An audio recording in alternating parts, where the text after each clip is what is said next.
Okay जी, आज की video में आपके साथ मैं शेयर करूंगी जितने भी काम सुबह 11:15 से लेकर दोपहर 2:30 बजे तक मैंने किए वो सब। निकलो तुम अपना काम करो। साबुत मार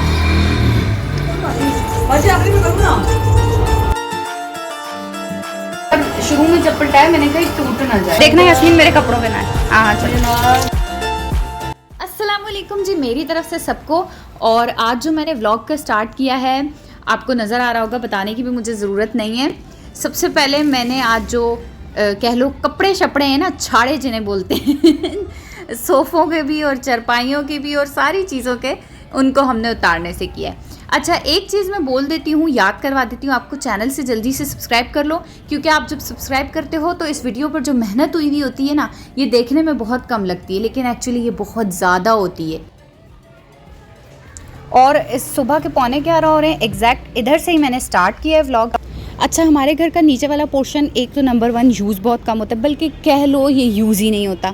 तो इसकी जो इसमें हमने फर्नीचर है ना, इस वजह से डलवाया ही नहीं है। मतलब वो जो एक तरह से कह सकते हो बस ज़रूरी जो पुराना था ना, वो ही हमने रखा है कि वो भी अर्जेंट, अगर इमरजेंसी आपको पता है कोई ज़रूरत पड़ जाए। तो नीचे वाला पोर्शन है तो हमने कहा कि इसके रूम में 1-2 चीज़ें ऐसी होनी चाहिए, तो फिर इसलिए इसको ना सफाई की भी इतनी ख़ास ऐसी ज़रूरत नहीं पड़ती कि लॉक ही रहता है मोस्ट ऑफ़ द टाइम्स।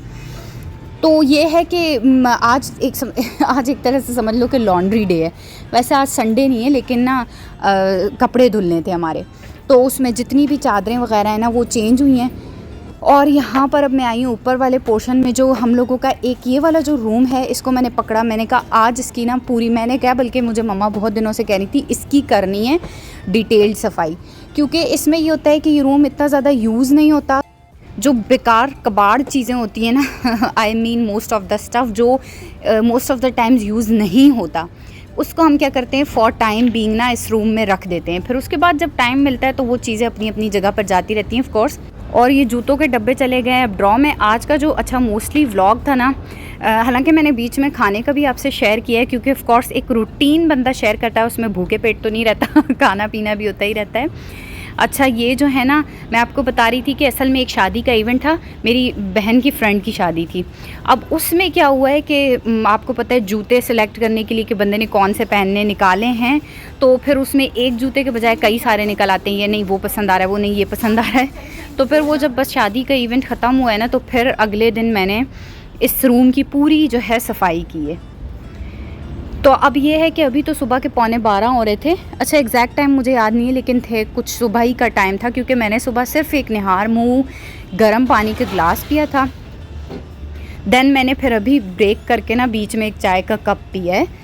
और हाँ, मैं आपको ये बता रही थी कि असल में प्रॉब्लम यहाँ आती है कि ये कारपेट वाला रूम है ना, इसके ख्याल भी ज़रा ज़्यादा रखना पड़ता है। मैं आपको बताती हूँ हम किस तरह से करते हैं। अच्छा, एक चीज़ मैं दिखा रही थी कि ये जो कपड़े हैं ना ये असल में ईद के लिए सिलने के लिए देने, और आपको पता है कि इतनी मसरूफियत होती है, बंदा आज कल दे आऊँगा, इस तरह से कर करके ना काफ़ी टाइम गुजर जाता है। तो अभी अच्छा, हाँ, मैं आपको ये वाली चीज़ दिखा रही थी। ये देखें, हम ऐसे करते हैं, मेरी मम्मा ने पर्टिकुलर चादर रखी हुई है इसके ऊपर, कारपेट के ऊपर बिछाने के लिए। अच्छा, कारपेट की सफाई तो इटसेल्फ बहुत मुश्किल होती है। तो ये है कि चादरें आप जब भी दिल चाहे, जब थोड़ी सी हल्की सी मैली आपको लगे तो ईज़िली निकाल कर और टाइम टू टाइम वॉश की जा सकती हैं। और एक और चीज़ थी कि हाँ, थोड़ी सी ये मुश्किल होती है कि चादरें निकालने में और चादरें वापस बिछाने के लिए कारपेट पर जो ऊपर थोड़ा बहुत फर्नीचर होता है ना, उसको भी हिलाना पड़ता है। तो इसलिए इस कमरे में तो हमने बहुत ज़्यादा फर्नीचर रखा हुआ ही नहीं है ना, सिर्फ वो टेबल भी इसलिए रखी हुई है कि उसके ऊपर ओवन है। असल में किचन हम लोगों का बहुत छोटा है, मैंने आपको पहले भी दिखाया होगा, बल्कि आपको मेरी वीडियोज़ में देखकर अंदाज़ा होता होगा। तो ओवन की ऐसी जगह नहीं होती, तो इस वजह से इस तरह से मतलब ये रूम तकरीबन खाली होता है, और जो स्टोरेज के कपड़े वगैरह होते हैं ना, वो आ जाते हैं इन कबर्ड्स में। अच्छा, खैर, यहाँ पर मैंने कारपेट की झाड़ू लगा दी है। वो जो सीकों वाली झाड़ू होती है ना, उसको मैंने कारपेट पे लगाने के लिए यूज़ की है। और फिर उसके बाद मैं इसके ऊपर जो चादर है वो बिछा रही हूँ। और कबर्ड भी हमने इसलिए प्लास्टिक पे रखी, कारपेट पे नहीं रखी कि बार बार उठानी ना पड़े। अच्छा, हमारी हेल्पर जो है ना, उससे मम्मा इस रूम की हर वीक में एक मरतबा सफाई करवा देती हैं, क्योंकि यूज़ में नहीं आता ना। लेकिन फिर भी आपको मतलब पता ही होगा, अंदाज़ा तो होगा कि जो हेल्पर सफाई करती ना, वो इतनी ज़्यादा अच्छे तरीके से नहीं करती। यानी कि ख़ुद ना फिर भी उस चीज़ को, उस रूम को या कोई भी घर का पार्ट है, उसको तवज्जो की तो ज़रूरत होती है। यानी कि कोनों खुदरों की एक जो सफाई है ना, वो जो घर में रहने वाले बंदे खुद होते हैं ना, वो ही कर सकते हैं। मतलब जिनकी एक तरह से होता है ना, जिनकी अपनी चीज़ होती है, तो बंदा अपनी चीज़ की ज़्यादा अच्छे तरीके से हिफाजत करता है। खैर, अभी जो है ना दोपहर का टाइम हो गया है और भूख मुझे बहुत लग रही थी, क्योंकि नाश्ता नहीं किया था मैंने। तो मैं आ गई हूँ किचन में। ये डल गया है मकई का आटा, इसको छान लिया है मैंने। और कुछ भी स्पेशल नहीं था खाने में, बस कल जो है ना आलू, भुने हुए आलू होते हैं ना, वो बनाए थे, तो उसी का मैं पराठा बना लूँगी। सॉरी भाई, सॉरी। इस पर तुम पानी डालो, फिर मेरा क्या? हाँ, वहीं से डाल दो। देखना यास्मीन मेरे कपड़ों पे ना है। हाँ चलो। नीचे इसके पाँव पे डालना।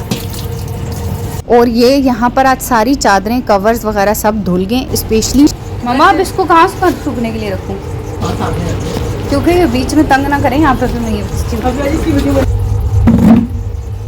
सूखेगा ये। अच्छा, मैं बना रही हूँ यहाँ पर आलू का पराठा अपने लिए। ये डाले हैं मैंने जो कल आलू भुने हुए थे ना, बने थे आलू मेथी थोड़ी सी, उसको डाल दिया मकई के आटे में। इसी आलूओं से मैं गूंद लूँगी, इसमें कोई पानी की ज़रूरत नहीं है और बड़ा मज़े का कड़क सा आलू का पराठा बन जाएगा। अच्छा, स्पेशली आज मम्मा ने मशीन लगवाई थी घर के जितने भी चादरें और कवर्स हैं ना, वही धुलवाने के लिए। क्योंकि आपको पता है कि अगर जो रेगुलर कपड़े साथ में धुलने होते हैं ना, उन्हीं के साथ चादरें धुलवाओ ना, तो वो बहुत ज़्यादा मैस और हैज़ार्ड सिचुएशन हो जाती है। बंदा थकता भी बहुत है। और स्पेशली हमारी जो कपड़े धोने वाली है ना यास्मीन, वो फिर ना वो भी बहुत थकती है, फिर वो बहुत नखरे भी करती है। नहीं, मैं नहीं कह रही कि वो नखरे करती है, बहुत अच्छी है, इनफैक्ट बहुत हेल्पिंग है।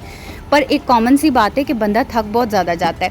फिर उसमें क्या होता है ना कि वो कपड़े ना बस फिर जल्दी जल्दी ख़त्म करने के, धोने के करती है। फिर उसमें क्या होता है, कोई भी कपड़ा सही से धुल नहीं पाता। तो इट्स बेटर कि इन चीज़ों को ना अलग अलग ही वॉश करवाया जाए, ताकि कम से कम सारी चीज़ें अच्छे तरीके से। तो अच्छा, यहाँ पर खैर मैंने आलू का पराठा बना लिया है।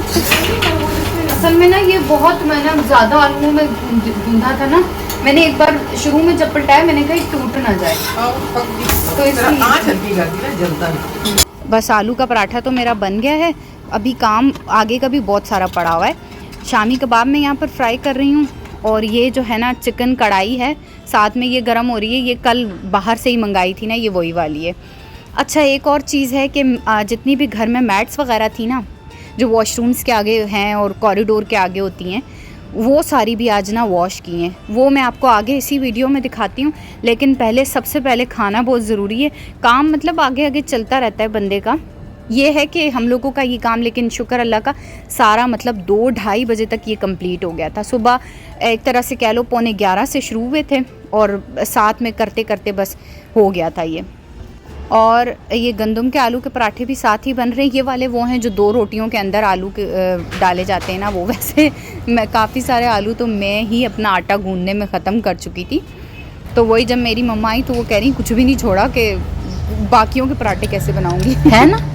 अच्छे मसाले में हल्के होते हैं। मैंने कल एक मसाला लगा, ये माश की है, यही तो बोल माश के, साबुत माश। आखिरी में करूँ ना, मिट्टी भरी हो। खाली मैं दिखा दो, खाली इसको मिट्टी निकालते। वैसे आपने वो मुहावरा सुना है, पहले पेट पूजा फिर काम दूजा? क्या करेंगे। अच्छा, मैट्स की क्लीनिंग के लिए सबसे पहले मशीन का काम ख़त्म हो गया, तो उसका पानी का जो था ना पाइप, वो खोल दिया इन मैट्स के ऊपर ही। और वैसे भी मैट्स ना बहुत देर से यहीं रखी हुई थी, ताकि इन पे पानी लगता रहे ना, तो इनका जो कचरा और मैल है वो सॉफ्ट हो जाए। इस तरह से सबसे बड़ा फ़ायदा ये होता है कि इनकी क्लीनिंग करने में पानी भी ज़्यादा वेस्ट नहीं होता और साथ में आसानी से क्लीन भी हो जाती हैं ये। बस इनके ऊपर फिर मैंने साफ़ पानी डाला है पाइप से, फिर इनके ऊपर चला गया साफ पानी निकल रहा है। और फिर इनको ब्रश से सही तरीके से रगड़ देना है। सर्फ से इनकी मैल बिल्कुल जो पहले से सॉफ्ट हुई है वो अच्छे तरीके से ये निकल जाएगी।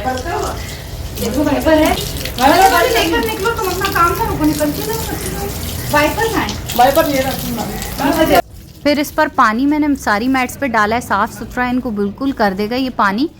अच्छा, हर किसी का क्लीनिंग स्टाइल अपना होता है, सिर्फ ये है कि एक दूसरे के साथ चीज़ें शेयर करने से ना आइडियाज़ मिलते हैं, फिर उससे जो आपको आसान लगता है, या आपसे भी मुझे बहुत सारे ऐसे आइडियाज़ मिल सकते हैं जो इम्प्लीमेंट हों लाइफ में, तो लाइफ ईजी होती है। अच्छा खैर, जब मैंने इसको उठाया है मैट को, तो असल जो कबाड़ है ना, वो नीचे जो मिट्टी निकली है, इसको आपने ऐसे निकालना है कि कोई चेयर पे ये मैट आपने रखनी है और पाइप से इस पर पानी डालते जाना है। उससे क्या होगा कि मैल तो ऑलरेडी सॉफ्ट हुई हुई है, मिट्टी बहुत अच्छे तरीके से निकल जाएगी। फिर इसे वापस से फ्लोर पर रख के अगैन इस पर बिल्कुल साफ़ पानी डालना है अच्छे तरीके से, और उसके बाद इस पर वाइपर मारना है। मेरा हाथ भी धुलवाना। जो ज़मीन पर मैट पर रख के वाइपर मारा जाता है ना, उससे बिल्कुल अच्छे तरीके से पानी भी निचड़ जाता है, और मैल वगैरह अगर थोड़ी रह जाए तो वो भी निकल जाती है। फिर आखिर में बस तार पे टांग कर इस पे आपने पाइप से साफ़ पानी डालना है, ताकि वो जो बहता हुआ पानी होता है ना, वो बिल्कुल हर तरह की मिट्टी साफ़ कर लेता है। तो होप्स हो कि आपको वीडियो यूज़फुल लगी होगी। अब आपने चैनल को सब्सक्राइब कर लेना है, मुझे दुआओं में याद रखना है। तो अब नेक्स्ट वीडियो तक के लिए अल्लाह हाफिज़।